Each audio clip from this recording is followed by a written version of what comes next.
ओम सन ओम तप ओम सैतम ओम तत्सविता वरेण्यं भर्गो देवस्य धीमहि धियो यो प्रचोदयात् तस्य अमृतं स्वाहा।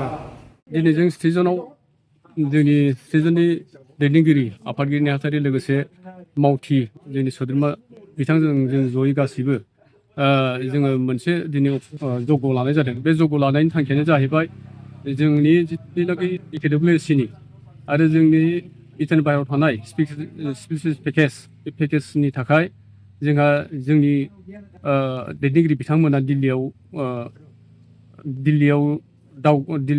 थांदों।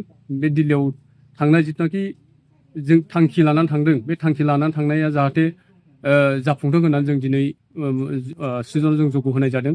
आरो जाहाथे जोंनि जग होनाया आफा इसोरा जाहाथे दिल्लीयाव थांनाय सारमोनिसिम जि थांखि लानानै थांदों बे थांखिया जाहाथे जाफुंनानै फैयो। बेनि थाखायनो जोङो दिनै स्टेजनाव जों दिनै जग होनाय जादों।